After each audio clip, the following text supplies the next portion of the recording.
Reporting for WCTV, I'm Brock Owens. Everything in this exhibit has a story, from small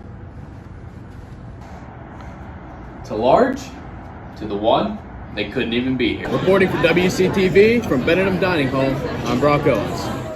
Friday night, the Johnstown Millrats played their final home game of the season, and they're looking for a sweep against the West Virginia Miners. Surrounded by history and this dog, for WCTV, I'm Brock Owens.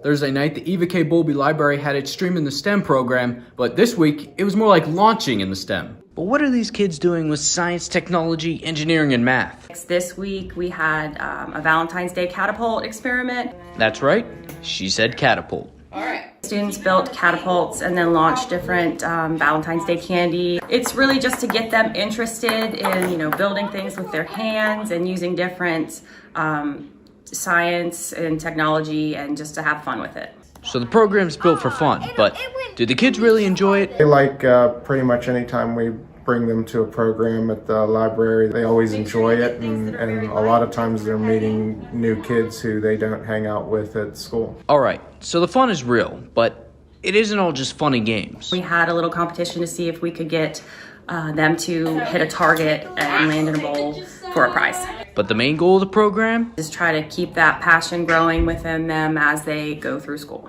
I just like to get them exposed to more things than I can think of to do with them at home. Right now in the winter, we've had it once a month. But that's changing soon. The spring story classes start again in March. We're going to have it every week for 10 weeks. From the Bowlby Library, reporting for WCTV, I'm Brock Owens.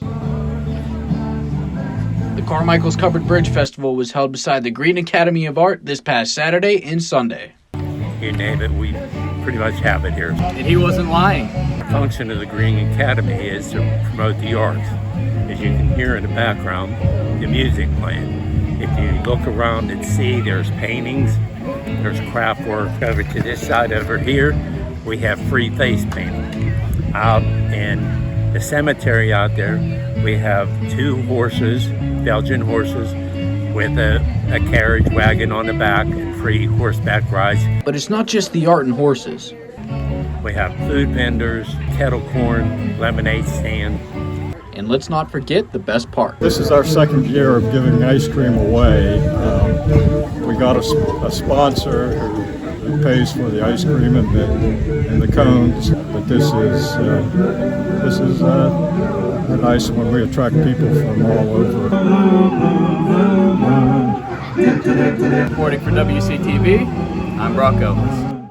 It's Charter Day here at Waynesburg University, and 173 years later, we're still coming together.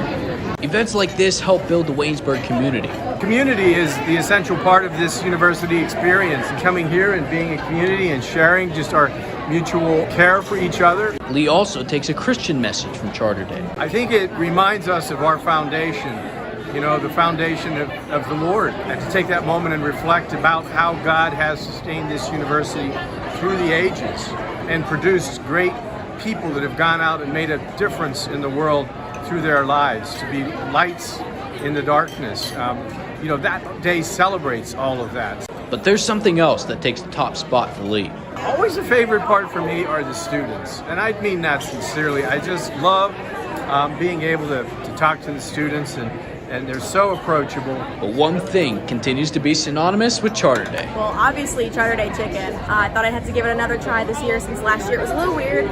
This year it's a lot better. The breading was different and the sauce was a lot better and thicker. Yes, Charter Day chicken was the reason I came here. Enjoying the chicken, Charter Day chicken. It's a great day. Reporting for WCTV from Benedum Dining Hall, I'm Brock Owens.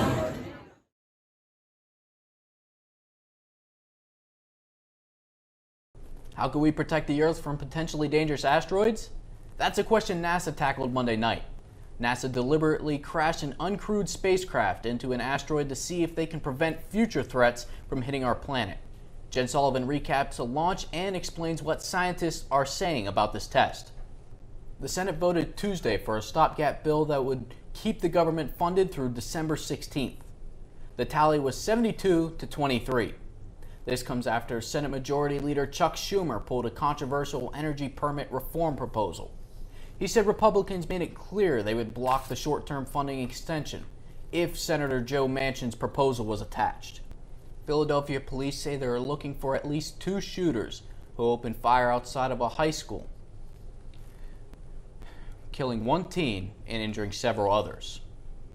Investigators say 5 high school football players were shot outside of Roxborough High School Tuesday. The teens were walking off the field after a scrimmage game when police say they were ambushed. A 14-year-old boy was shot in his left side, and he died at the hospital. 2 other students were also taken to the hospital. Another 14-year-old boy with a gunshot wound in his left thigh, and a 17-year-old boy who was shot in his right arm and his left leg. Both are in a stable condition. The 5th victim suffered a graze wound and was treated at the scene. No word on a possible motive for the shooting. Police have not released the names of any of the victims.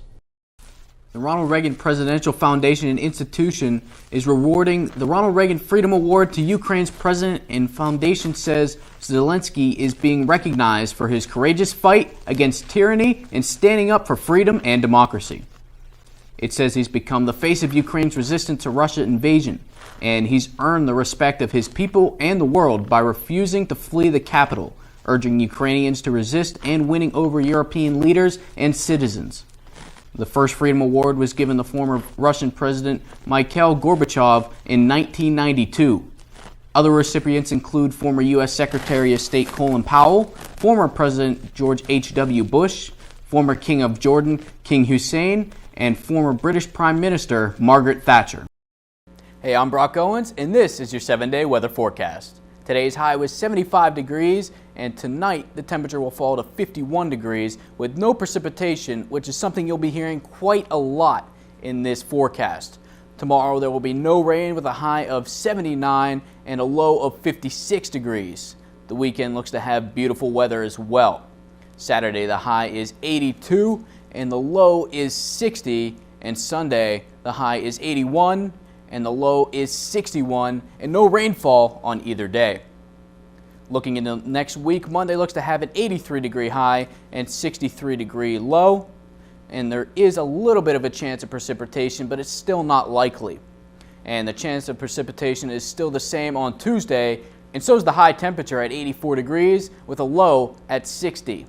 And next Wednesday should once again have a clear and sunny sky as the temperature goes up a little bit to 87 degrees and the low is at 59 degrees. All I know is this 7-day forecast isn't raining on my parade because I couldn't be much happier with this weather.